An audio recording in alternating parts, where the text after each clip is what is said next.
Hi, this is Allison, host of the I Hate Trolleys podcast by Eternal Recurrence. Thanks for tuning in to our 5th episode. As a quick disclaimer, this podcast is not focused on teaching philosophy, but rather on helping get our listeners through the door on what philosophy can be through a quick diluted taste of it in a digestible and approachable manner. As a ground rule, we do not assume that our audience knows anything about any of this. In episode 5, I, along with my guest of the week, my returning co-conspirator Andreia, revisit our topics from episode 3. Starting with a few minutes of banter, where we sort through what characters would make up our ideal philosophy seminar and also our nightmare rotation, we soon focus in on our goals as young philosophers. We question the inaccessibility of the philosophy field as a whole and why the field is important to us individually. Afterwards, we expand on our previous conversation about gender by examining hyper-femininity and trying to deconstruct the ways we might be able to redefine ourselves as girls in an effective way. Following that, we do a quick analysis of modern masculinity and its relationship to femininity. All timestamps will be included in the description. Thanks for tuning in once again to this podcast. I hope you enjoy. Now this is my second time around. This is a lot less intimidating. I feel like Yeah, we it's just a lot less weird. Shit, and it's fun, and whatever random YouTube bots want to go and listen to them. I know. Our massive 30 views. Okay, maybe I should just intro. Sure. Okay. I'm down. All right. Welcome everyone to episode 5. Episode 5 of I Hate Trolleys. Thanks for joining us. I am once again joined by Andreia, my co-conspirator. Co-conspirator. Yeah. So to reintroduce ourselves, if this is your first time tuning in, I'm Allison, your host of the podcast. I created this podcast just with the intent to promote digestible and approachable conversations around philosophy. I am in my senior year and planning to maybe pursue philosophy into higher education. We'll see. But yeah, that's me. Andreia, what about you? I'm a philosophy enthusiast. And we're running a philosophy club, and I just like delving into stuff with Allison. So this is our place to Thank you for having me. My pleasure. This is our place to just rant and babble about whatever we have.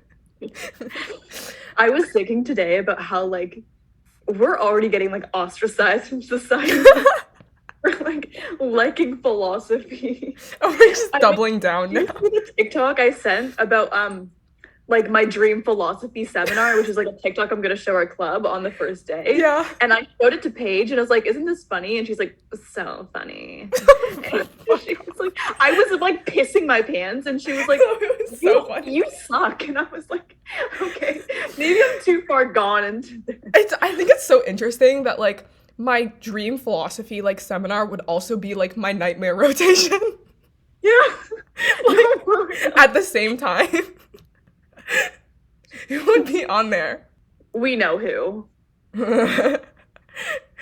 Camus was so funny. I feel like I would want. I thought it was Camus. Camus. I can't pronounce any of these old white people's names. Okay, I really can't.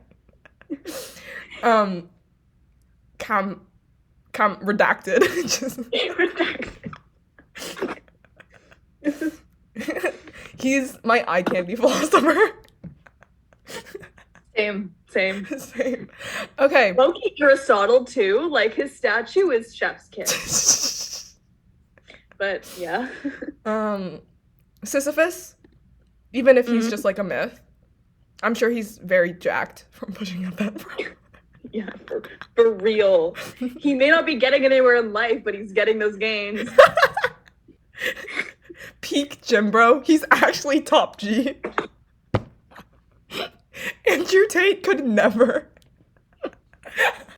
Speaking of which, Andrew Tate got banned on all platforms. Oh my god, he did. That was crazy. I feel like it's not even worth putting my time and energy into thinking about Andrew Tate anymore, because he's not even in my existence. I haven't heard his name since he's been banned. Yeah, which I guess is the point. It's good because I heard Logan Paul on his podcast his like team was like trying to get, like set up like a podcast with Andrew Tate. And he's like, I'm not giving this guy a platform. Like, that's ridiculous. Logan Paul low-key popping off. Yeah, no, he's been doing well for himself. Unbeknownst to Jake, which I feel like he peaked. Jake is also in my nightmare rotation. Okay, wait, let's like, I have to get real serious with this. Yes. First, it's 6'9", because he's scary. Yeah. Who else? Donald Trump. Putin. I can't really think of it on the spot, but The Havergal Gator.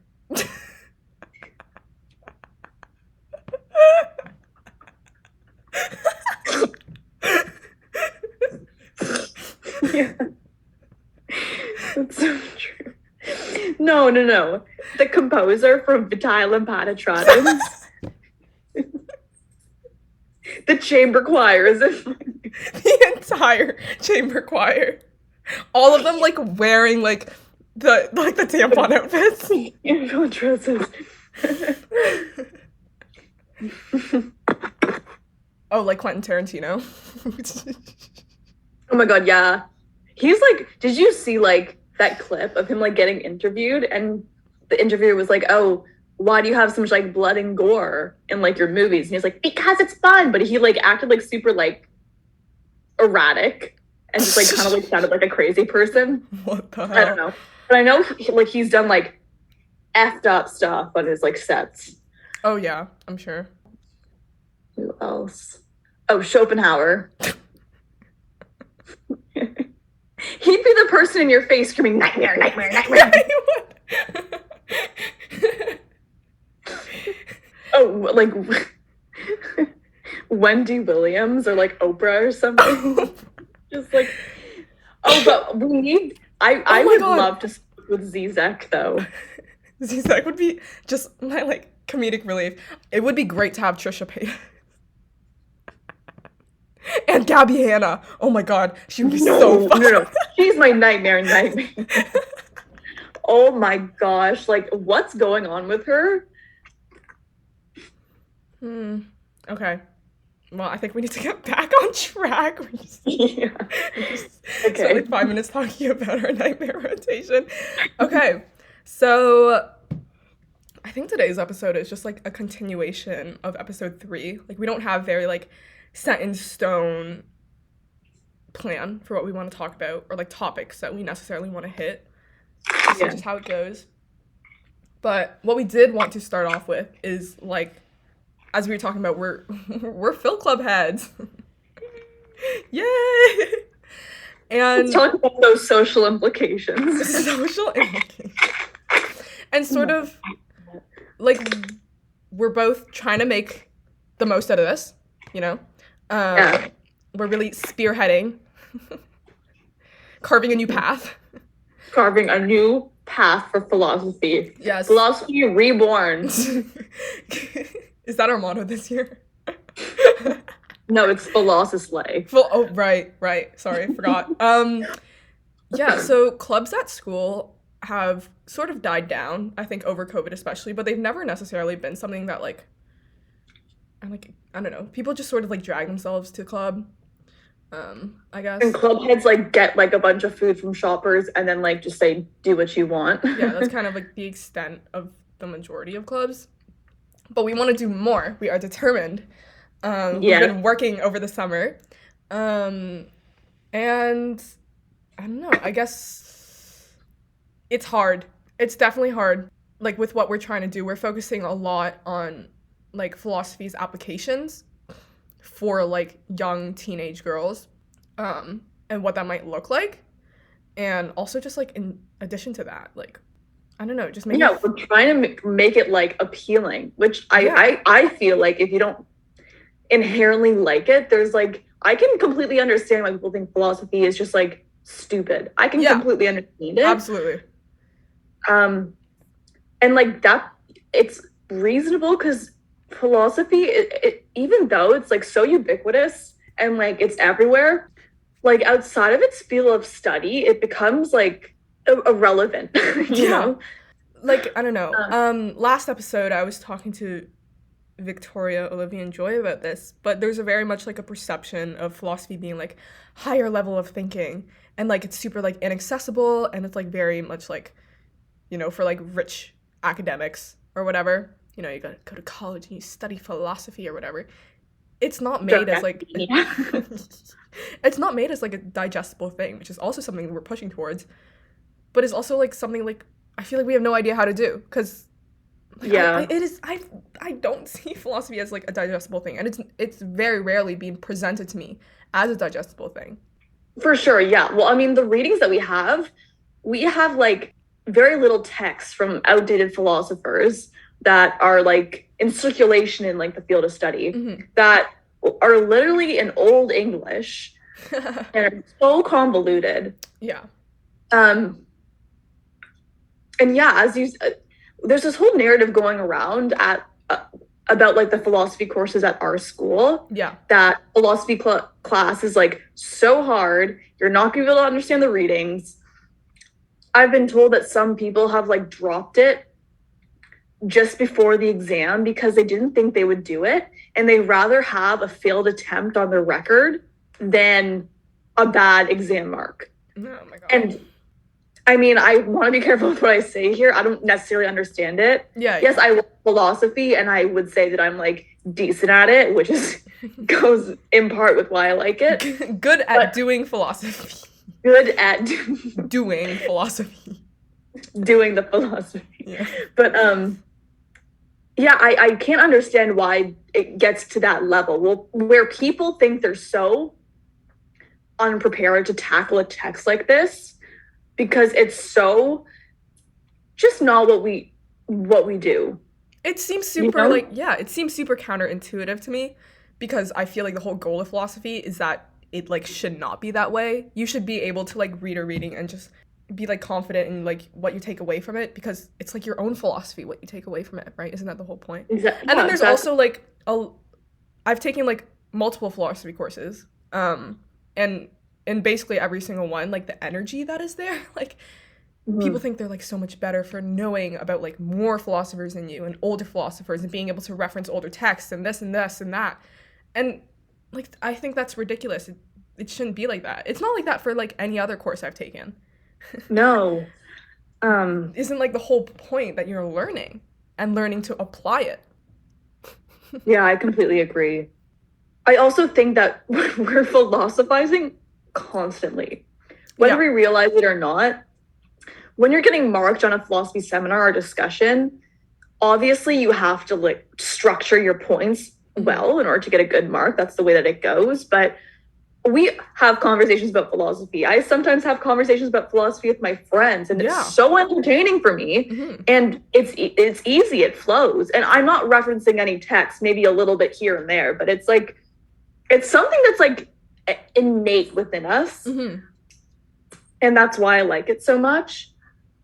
I'm really struggling with trying to figure out how we're going to make it more applicable and more appealing, because to be honest, I haven't seen many ways in which philosophy is brought into like the outside world. Yeah. I think it's also just because philosophy in and of itself, it's just sort of about like how you think, right? And why you think what you think. Yeah. So it's hard to like point at things and be like, that's philosophy. Yeah. You know?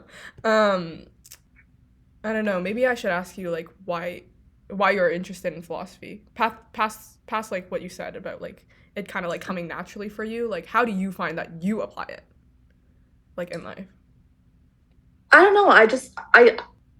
I love how philosophy is kind of like the scapegoat of like cool. Yeah. So I don't hate there not being an answer. I said this last time. I really like how the questions in which you're drawn to and you're pining towards an answer for can really tell you a lot about yourself. Whereas we talked about like free will and if we actually have it, and I'm like, who cares, you know? Yeah. and now like I kind of know a little bit more about myself in some weird way. And so I think it's kind of in parallel to like a journey of self-discovery. No, yeah. Yeah,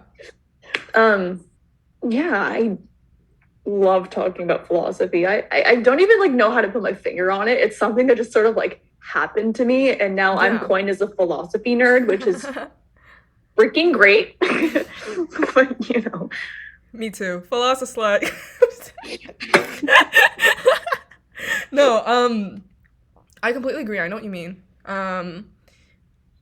I discovered philosophy like early on, in the sense that like I discovered like philosophical texts like early on. Like sort of when I was 12 and 13. Like my first ever like official philosophical text I ever read was like Camus, like Sisyphus, which is like a very generic one. But like immediately like reading that, like the reading taught me so much about myself. And like through taking philosophy courses and like deconstructing the way I think, why I think, why I think the things I do, or like how I think, I'm able to like, and like questioning every single part of myself, I'm able to gain certainty in like who I am, what I want. And that's literally, I think, more valuable than like anything. Because like stripped of like everything, of all like material goods or whatever, like objects or whatever, if I'm just like me, at least I am like familiar with like my mind and knowing how my mind works and knowing what I want. Right. And I feel like when you're like young, like so many people have no idea what they want. Philosophy is able to like give you security in yourself, I guess. That's hard to find when you're younger. For sure. That's definitely a whole other conversation about the psychology behind why people like philosophy and why some people don't. I have a lot more to say about this, but it's not coming to me right now. But I definitely agree, especially learning about existentialism. Because I feel like when you're a burgeoning teenager and you like look around you and you're like, everything's kind of meaningless, but I'm not going to say anything about it. I'll like be chill. Just seeing people go through things, being kind of disillusioned by this whole life thing, like material goods and making sure other people like you a lot, and just living for somebody other than yourself. And I feel like that's like, it kind of like gets a lot worse in middle school before it gets better. And so philosophy is just something like right there in front of you that can tell you like, hey, it's fine. Like we know this, like, it's not like some big secret. I don't know. Like, I think it definitely, as you were saying in like middle school, when you're having like existential dilemmas and like crises for the first time, like philosophy definitely like paves a way for you to think. And it's like, hey, like people have been like having the same dilemmas for like thousands of years past. If you want to see what they had to say for it, like here. Which can like do a lot for you. But I think both of us kind of found solace in Sisyphus or absurdism, basically, because that is the natural avenue where studying existentialism will lead, just naturally. I also think that that's what people come to realize throughout the course of their life, philosophy or not. I feel like we're learning all this prematurely. At some point, people are going to be like, okay, I can know everything. I can have everything. What does it matter? You know? What was I trying to say? Oh, you can like be like besieged by like stuff and like knowledge, and you can be so consumed by it that you have no choice but to be, you just like give in to like being happy. You're like, what's like, who cares? We're going to make sure I feel good. Like, I don't have to like justify that. You know what I'm saying? And we're culturally conditioned to feel like us feeling good about ourselves is contingent on how well we're doing, whether it be in like in our career or what have you, you know? And so that like kind of like philosophy chips away at whatever big illusion we have going on. You know? I can definitely agree with you with like the absurdism part. I think for a lot of younger people, it like is super comforting just because of its like very uncompromising approach. Like, I don't know. It kind of talks about like, you can either get mad and the boulder rolls down, or you can just like be happy about it. And it's like, you might as well be happy, right? Like, exactly. You can get mad about it, But if you accept the fact that like everything's like ridiculous, then you might as well be happy about it, right? You just acknowledge that life is absurd and you live it anyways. Yeah, totally. Instead of like the other way around, which would be like a lot more depressing, I think. Yeah. No, like that's good enough justification for me. Like it makes the most sense. Mm-hmm. I did not like Schopenhauer and his, I don't even know. I forget what his text was called. Yeah. But he went on a rampage about how life sucks. Yeah. But then I ended it with Myth of Sisyphus, and I was like, okay. Yeah. Like, what if, like, the default of life is suffering? Maybe one day, like, somebody will, like, gift me a free ice cream on the street. And then, yeah. that tiny freaking split second, like, all my problems are going to go away. You know? Yeah. I never quite understood that, like, super, fuck, I'm so emo. Life is so, like, horrible and, like, torturous. And it's like, maybe, yeah. But, like, as long as you acknowledge that and you realize that life is also kind of stupid, you just live it anyways. Because, what is it? Or something I used to always say. Oh, yeah, not because you hope that you're wrong, but because you know that you're right. Like, wait. Like, you have to acknowledge that life is absurd and you live it anyways. Mm-hmm. Not because you hope that you're wrong, but you know that you're right. You know life is absurd, so fucking, like, might as well. Yeah, so for Phil Club, big thoughts on, like, how to apply philosophy, especially for, like, younger budding philosophers. We were talking about the video from Elon Musk, which I'm gonna turn my light real quick. Yeah, no worries. Which he's not my favorite person on the planet. That nightmare rotation, another character. Yes. You know his tweet where he was like, oh, like the population decline is the biggest threat to humanity because we need to colonize Mars. And I'm like, you and who, Elon Musk? Like, who said we're colonizing Mars? God. And like, this guy has so much money and power that he can tweet this. And it's so like, I've always felt that, like, Elon Musk is like a philosophical, like, theory in and of itself. Like, I think he's just, like, so revealing of, like, I don't know, he has so much wealth and so much power, more than he could ever do with. And all he does is tweet because he just wants people validation. He wants to be a celebrity, and you can't buy that. You can't buy people liking you. Too bad, Musk. That's so true. Right? But sad. Like, he, like, literally, like, he spreads his seed on purpose. He has 8 kids that he doesn't talk to. He's like, yep, take my sperm. More kids. Like, an antinatalist nightmare. And it's like, what population decline? We have more people than ever on Earth. Like, chill out a bit. Yeah. I don't know. Like, overpopulation is literally a problem fucking everywhere. Everywhere.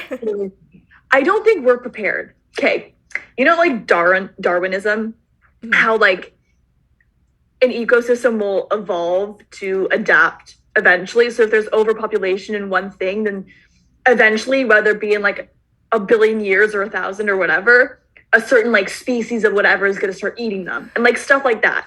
And so it grows naturally to be sustainable. Yeah. Like, that's, like, the way that things naturally happen. But now with us in the age of technology and, like, anthropological climate change and global warming and all these things we've caused that have set the planet back that we can't undo, plus overpopulation, we are now, like, out of tune with, like, that whole, like, I guess, like, Darwinism theory of evolution thing. Mm-hmm. We are a disruption, like, genuinely. So I don't think that, like, I think this is unhealthy. I mean, everyone's saying this, but, like, if you can refrain from having kids, go ahead. Yeah. Like, that's all I'm saying. Episode 4, guys. Listen to it. Antinatalism. Cheering for antinatalism. Kill your babies. No. I don't know. Folk Club for me, like, philosophy for me was, like, always, I don't know. I flip between, like, understanding very much how people feel that philosophy is not applicable at all, and then flipping over to, like, not understanding, because personally I see philosophy literally ingrained in, like, every single part of my life. Mm-hmm. Like, when I think about, like, taking a math course, taking a biology course, like, half of that shit, I do it, and I'm like, wow, I'm never gonna use that ever again. I just wasted, like, 100 hours of my life doing this course. Yeah. But then philosophy, I take it, and I'm kind of like, I've been able to apply it more than literally anything else. Maybe it's because I've been able to, like, apply it onto myself, if that makes sense. Yeah. But, yeah. Hoping we can push out the notion that, like, philosophy isn't, like, completely useless and isn't, like, just for people who want to, like, pee on the streets, you know? Yeah. It's a critical thinking tools as well, for sure. It scares me in some sense that people are scared or are not interested in just kind of questioning. Well, okay, wait, I'm gonna sound really dumb just because I don't have my thoughts together. No, don't worry. But they're not interested in questioning the world around them at all. They're like, I don't care. And I'm like, just being me, and like, this is just the way I am. And I'm like, sheep. I'm like, really? I don't know. Yeah. No, I think we it's an important tool. Like, what is it? We talk about it in English. I hate to bring this guy up. Freaking Northup Fry or whatever. Who cares? Yeah. But he was like, we have to learn to, like, question the media, question all of the information we're taught, this and that and whatever. Like, philosophy will, like, be a gateway for that. Mm-hmm. Otherwise, if people are so dead set on just getting a right answer and moving on, that's not going to lead to human development. I personally don't think it is. It's when, or like the right kind, I guess. Yeah, exactly. In the wrong direction. Yeah. I mean, I feel like we need philosophy now more than ever. You know, people are just like, we got like metaverse shit, like the world is burning, like rich people are about to just literally like fly to Mars and just leave us all here, and like, I don't fucking know. I'm really extrapolating here, but like, I don't know. I think it's necessary for people to question literally everything and like their choices they make in life and be like, hey, like, am I going the right way about this? Like, is this going to, like, in the end benefit me? Or like us as a race? I don't know how I feel about like that big for the human race thing, but you know. Yeah. It's also like some philosophical texts are banned in certain controlled states and stuff like that, which obviously isn't right. But that goes to show that just reading a philosophical text and having an open mind towards it can really do a lot for somebody's ideology, way of thinking. Yeah. This is like super random, but there's this like, okay, if you don't know, I'm like a very proud Minecraft fiend.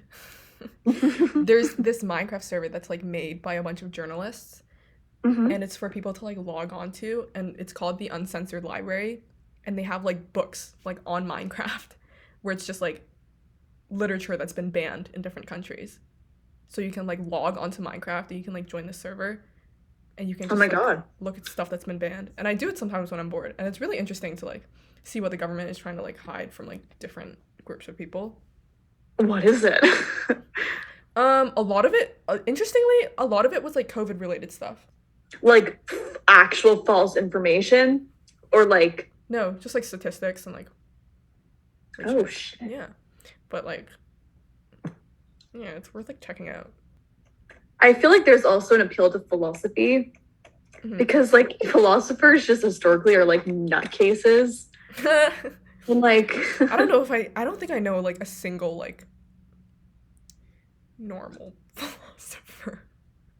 Gee, thanks, Allison. You know what? Touche. I'm kidding. Look, I think I can admit that. Even just like saying that about myself. No, same. I'm not like other girls. No, we got like philosophers like pissing on the streets. We got like philosophers just like sitting in front of fireplaces and meditating for like 3 days on end. No. Okay. Here, I think it was Heraclitus died by laughing at a donkey eating a fish. Oh, or he's so real for that. He's weird for that. And I think that's, wait, these might be two different ones. Mm-hmm. It was either, maybe he did both. I don't know. Another philosopher got like so depressed during his like philosophical query that he went up into a mountain and ate clay for the rest of his life alone. But here's the thing, like that also like I was like scared when I first started getting into philosophy, and I had all these narratives telling me like, oh, like philosophers are like depressed and whatever. But I'm feeling great. Like I've read my existential philosophy. I've come to some like totem poles and like how I feel about it, and like it's good. Yeah. Like I don't know. I'm choosing to feel good. Like I don't have to like I don't know. It's weird, but yeah, the, it's not like that. Yeah, all the narratives that the philosophy field tends to push out is like you take philosophy and you'll realize like your eyes will open, your third eye will open, and you'll realize how horrible this world is. Like emo, and it's like actually realize. Do you know that? No, I took philosophy, and it got me out of so many of like personal issues I was like struggling with. Like I feel fucking better than ever, and I think like I can attribute that a lot to like philosophy and what I've been able to like take away from that, like take away from my courses.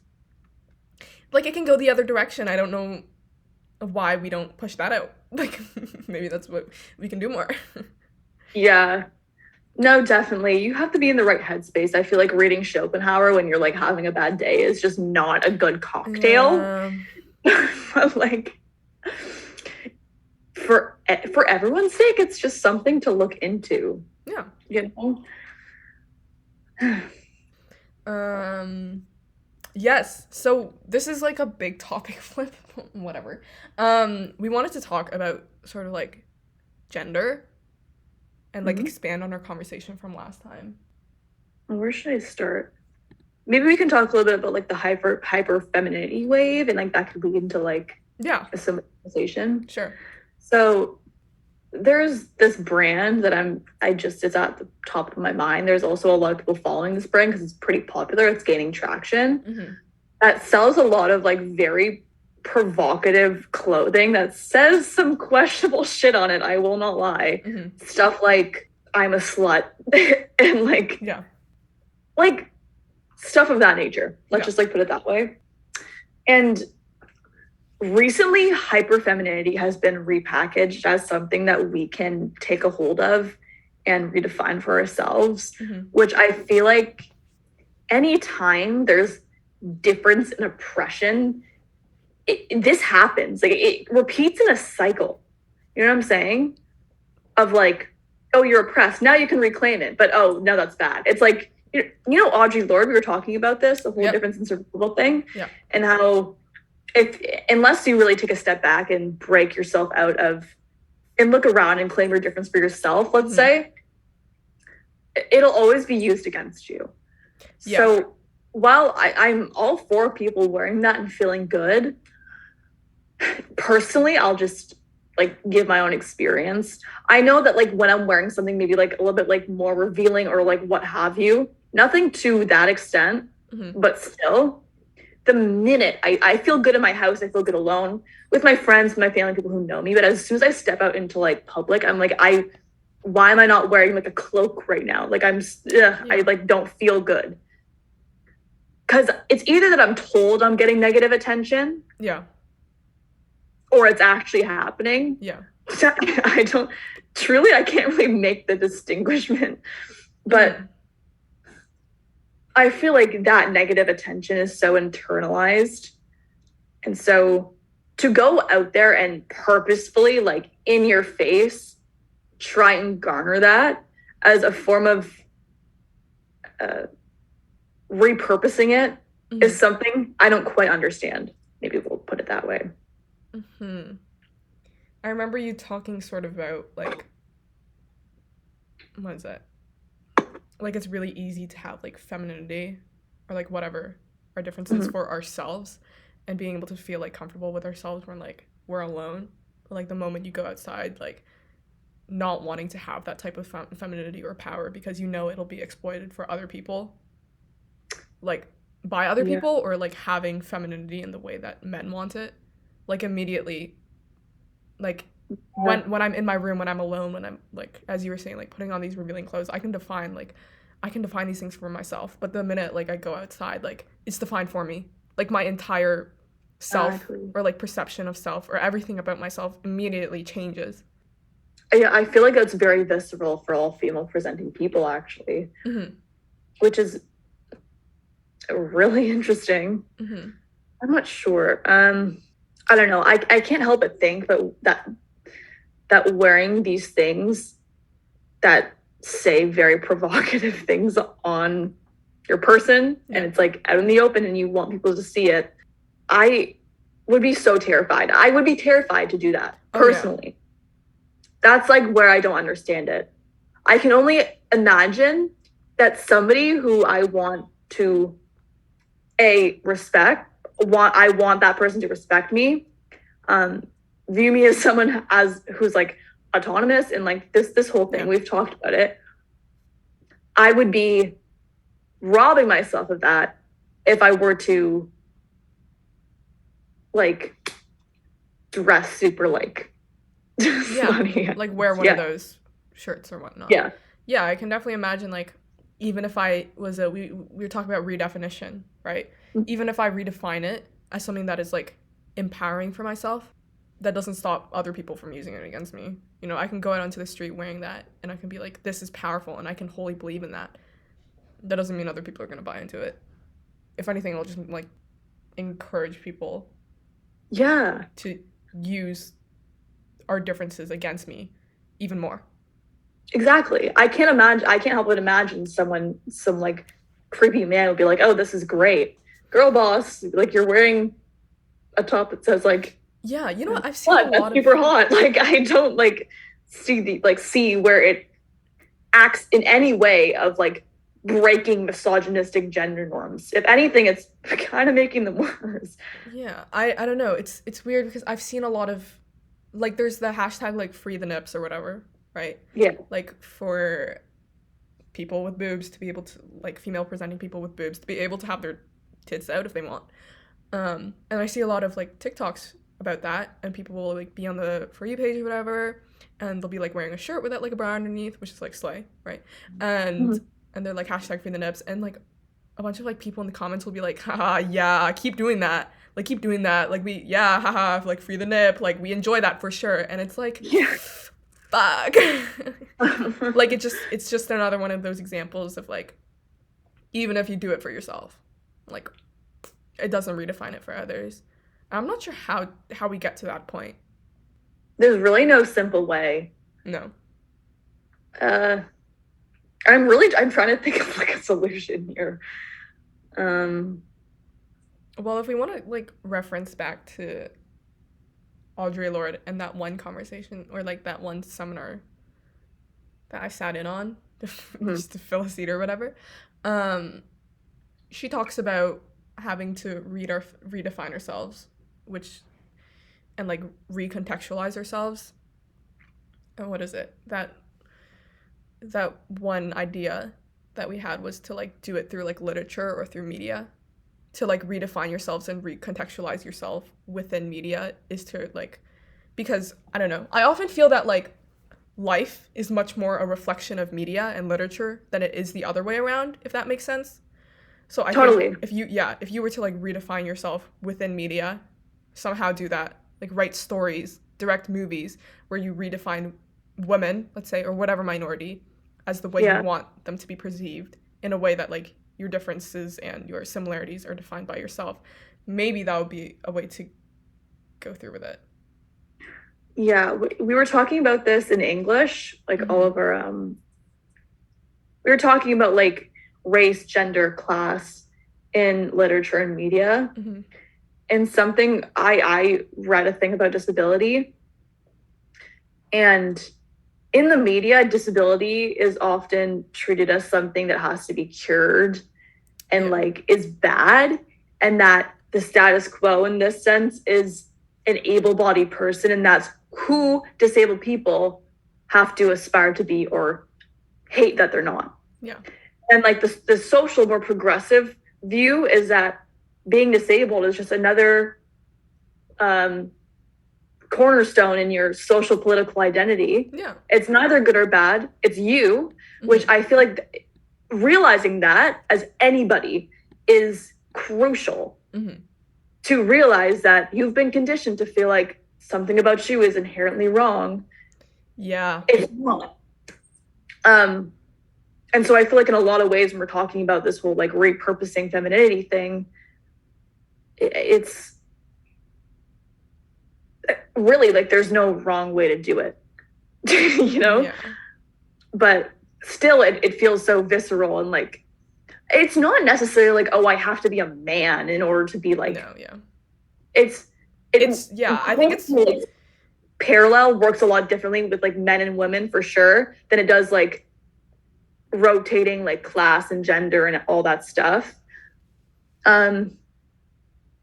I feel like the status quo for women is like a really attractive, like rich white woman.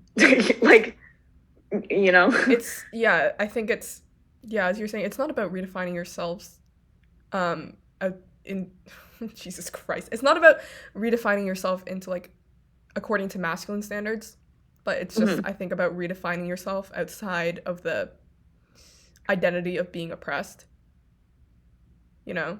Like to be a woman or to be whatever a minority is to be inherently oppressed, and sort of trying to like work your way around that. You know, we have a unique perspective going to a all-girls private school. I hate to bring this up again. Yeah. But it's true. My whole life, I've been conditioned to think that girls were great, I was great, my ideas were valid and respected and valued because I went to an all-girls school. Yeah. And how was I supposed to really experience anything different? Yeah. And so, again, with the whole kind of fairy tale bubble thing, I feel like that's also kind of a realization that I'm gonna have to come to figure out on my own. I'm still like very like unsure as to what extent like my privilege and oppression lies, you know? Yeah. I don't know. For me, I remember the first time I was in a classroom that wasn't like all female or whatever. Mm-hmm. It's just like men talking so fucking much and just talking over me, and whenever I made a good point, them like repeating it and like getting like credibility for it, or just like literally anything. People saying like men saying like surface level like comments. Yeah. Like I'm never gonna be listened to in this like academic context, and it made me so mad. Like I just had to like sit back and like listen, and I was just like, there's no point in like opening my mouth. I'm not gonna listen to it anyways. Well, yeah, it's the whole narrative that before you even open your mouth, some people are going to automatically assume that you're just a dumbass for being a girl. I don't think that's everyone. I think there's like a handful of people who are incels who feel this way, but like I can definitely like see it as like a socialized thing, you know, kind of like pre-programmed into a lot of people. It's just like inherent societal like biases. I don't know. Like I was very like, this is ridiculous, but I remember like like manic like dyeing my hair red, and then kind of thinking about like, wow, I'm head of like mod and equity, and being very aware that like people are going to come to me with equity issues, and I'm going to have to try to talk to people, and immediately when they look at me, they're going to see like blue-haired feminist, red-haired feminist, or whatever. You know what I mean? Yeah. That I'm sorry about that. I know, you're all good. Remember in class when this one teacher was like, "What happened to your hair?" I'm like, "She dyed it." I don't know, just weird stuff like that. Yeah. It's just you will be kicked like a horse for like trying to just be like, a little bit different, or like, God forbid, have a cool hair color. Like, we're all like looking the same over here. Kicked like a horse. Nietzsche is rolling in his grave, isn't he? Like, why did I say that? No, you're so right. I don't know. But I remember the minute I dyed my hair red, I was like, wow, this is gonna come with so many like societal like connotations and like implications. That's so interesting. What the hell? It's just like so ridiculous. It's like everything, especially when you're a girl, just like every single part of your identity just having to be like super hyper aware of it. Yeah. Back to tropes, because everything has been fucking troped. Red hair has been troped. And defined for us before we even Blue hair has been troped. I can't exist outside of a trope. So, what is there for me to do? What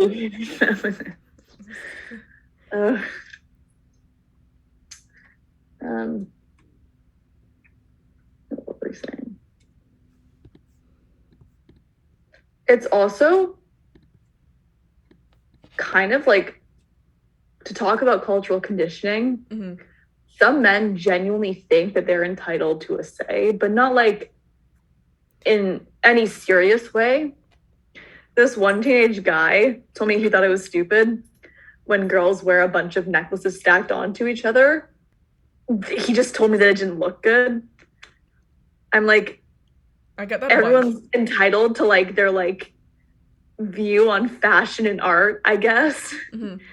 But at the same time, the way he was saying it to me was like, he was genuinely giving me like some advice. He was like, I don't like it. He looked me in the eye. He was like, I don't like it. I've had multiple guys come up to me and they're like, oh, it's so unattractive when like girls put on makeup. Like they should just be able to like go outside and like be like natural. And they'll kind of, in the same way they'll just kind of look at you and be like, you should keep that in mind. It's like, how about you just shut your fucking mouth? They're like, a little pro tip. It's like, I don't care. Like, pro tip? Why do you sit around playing Call of Duty for 7 hours every day? Yeah, touch grass for real. Touch grass, FR. Oh yeah, something I really wanted to talk about that I thought was really interesting is masculinity and femininity and like the accessibility of it. I think we talked about this briefly, but to be like feminine, it's like super straightforward on like what you need to do to become feminine. I think you said like put on a necklace and that's feminine, and it's like putting on a skirt and that's feminine. But for guys, masculinity is more like a state of being. Yeah, and I find it odd that like it's not really that way for like femininity. Like if it is, it's in a way that I think a lot of men can't understand. Does that make sense? There's so much cultural conditioning around. There's such an emphasis on a man being a man, like patriarchal standards, being the head of the family, being the protector, what have you. It's a whole thing. Mm-hmm. If a male presenting person feels in whatever way they don't live up to that in itself is, we talk about this difference that it creates. And I feel like it's like a little ball of energy that like has to something like has to go somewhere. Like that's like how I like view it in my mind.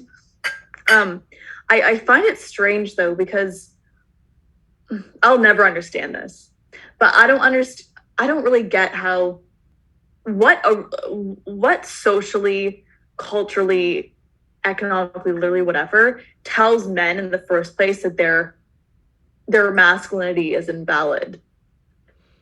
I don't really understand how that's like, or do you think that it's some problem that happens in the home, like a parental issue where they're told they're not good enough and then they go into the world and place that on them of being masculine?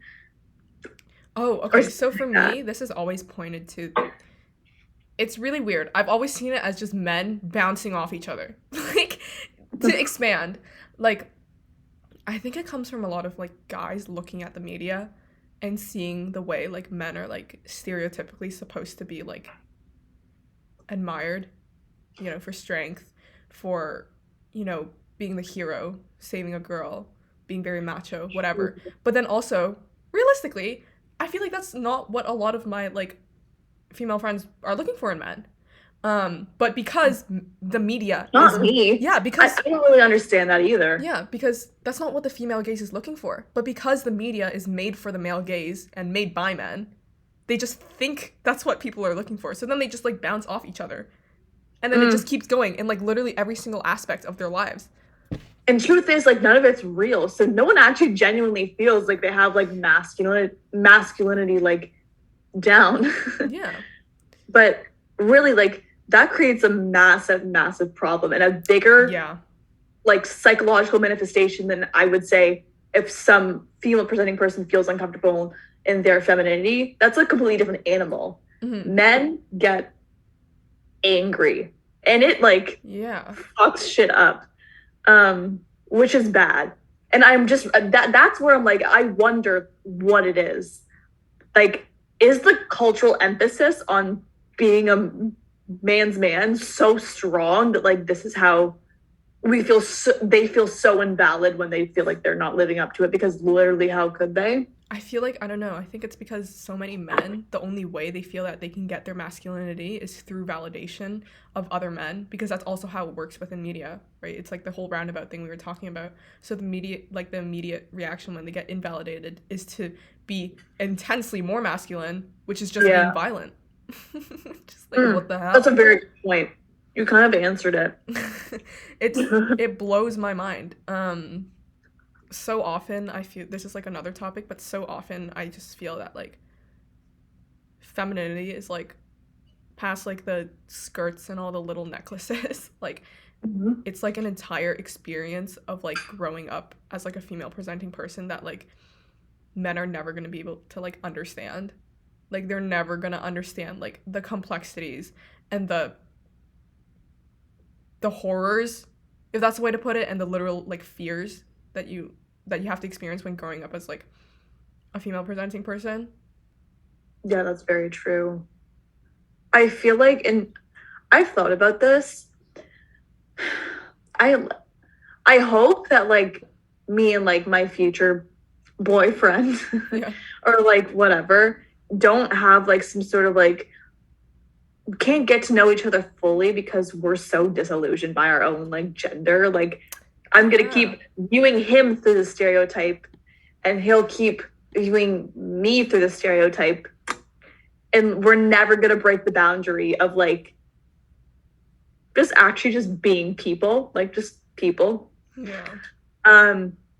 I hope that like someone can like console me on this. I don't think it's like necessarily impossible. I guess my mom always says, she's like, you can't, this is so like gross, but she's like, you can't date someone who's under your intellect. It just won't work. Because she likes to like tell me I'm smart. You know, my mom says that sometimes.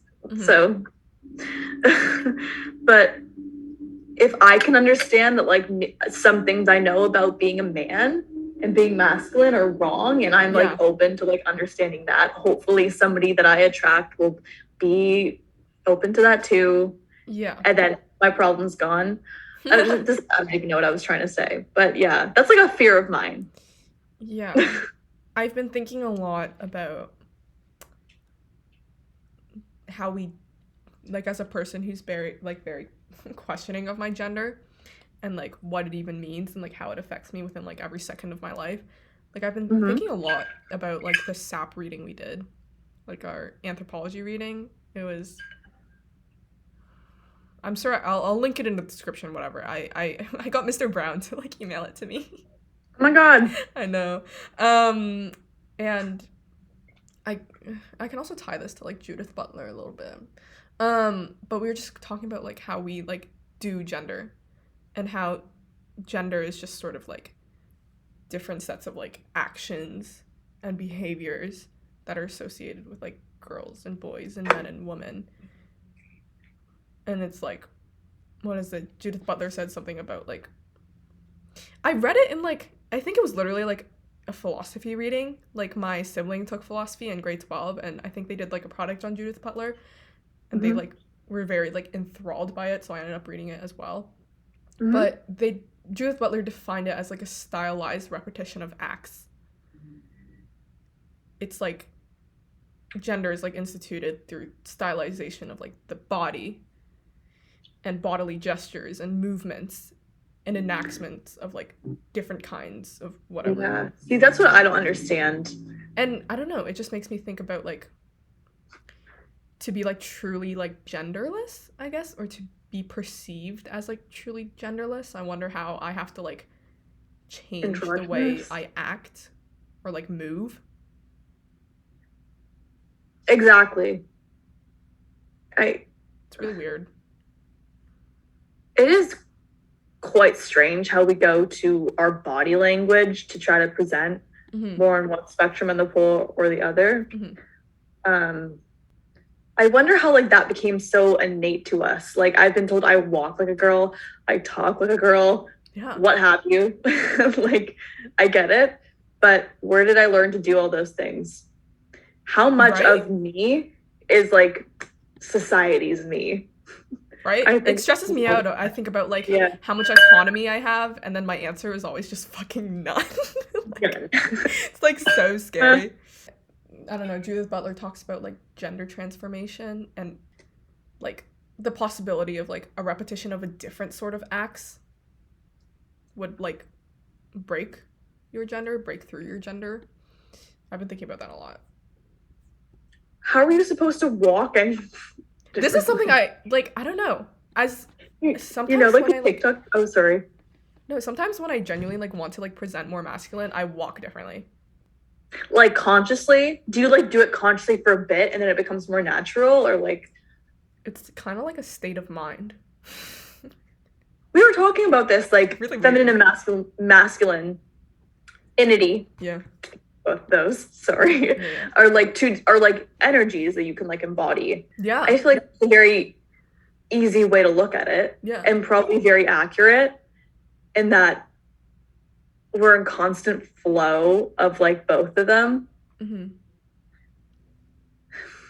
Yeah. I think that, like, this is stupid, but for, like, state of being, I think that being cool is, like, a state of being. Doesn't have to be how you, like, talk or, like, literally anything. If you're cool, I can, like, I'll recognize it and I'll, like, respect it.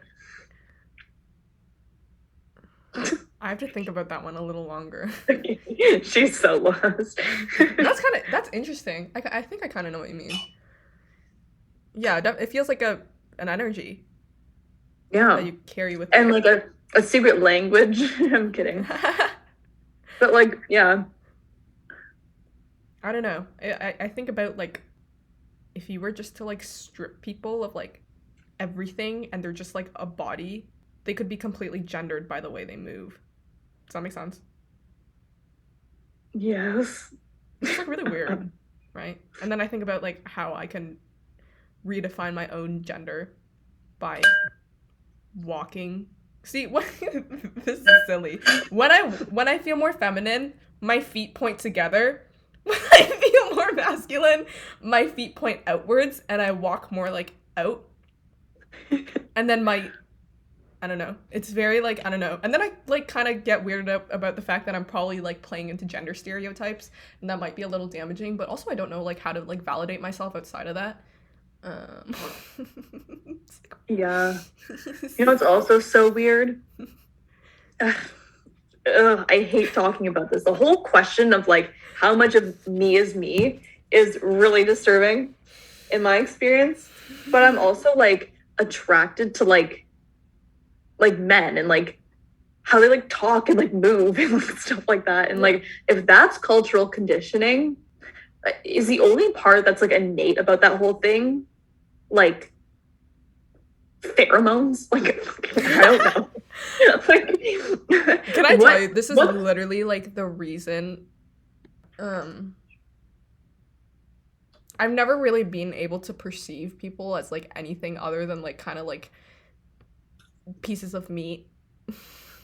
Like the way you look, fucking whatever, because stripped of all of that, we're just bones and flesh. Right? Like the only thing, like our gender isn't even real. So for that reason, like it oftentimes, or like, no. Yeah, our gender isn't even real. So for that reason, like it never plays into like any consideration of I have of like who's attractive or who's not, or like who I'm attracted to or who I am not attracted to. That makes sense. Oh, that's cool. Actually, no, I will say that I think that attraction has a lot to do with energy. Mm-hmm. You know, you just like click with somebody and you don't even know why. Mm-hmm. I feel like that's pretty genuine because it's a very visceral experience. But yeah, dude, I don't know. This is where I like halt the brakes and I'm like, yeah, this is gonna send me spiraling. I'm already spiraling. Oh, speaking of which, the TikTok I tagged you in about like hell being when like the person you could have been meets who you are, like at the end of your life. Yeah. What do you think about that? I don't know. Very much, I've said this multiple times, but very much as a person who like plays into John Locke's "the mind is a blank slate, tabula rasa," and through that, every single action, I mean every single one, every single experience down to the molecule having an effect on my personality. I think there are infinite possibilities of who I could have been, just depending on like different experiences I might have had and different choices. Very much everything, everywhere, all at once energy. I don't know if you've watched that, but I haven't watched it, but I know like the multiverse theory and everything. Yeah, very much agree with like the multiverse, like kind of I could have been like anyone, just like any type of person, just depending on like the choices I made, like every single choice I've ever made. So I don't know. Yeah, you know what? Something that I feel like is like free therapy for me. I always historically I've been like a very big past regretter and worrier. Yeah. And I'm like, first of all, objectively, the past does not exist anymore. It is not accessible to you. Second of all, things happen exactly the way they did, and you couldn't have changed it, you know? Yep. Sometimes when you're feeling like, you know, when like you've done something so embarrassing, you're like, I'm a fucking idiot. You're just like, every day. Down. Yeah. Like, I don't know. I feel like it's a useful tool in like kind of removing yourself from that. And when I start feeling like worrying about the past, I'm trying to get really good about not. But like, I'm just like, it doesn't exist. Doesn't exist. It's done. It's gone. Like, you know what I'm saying? Yeah. Yeah.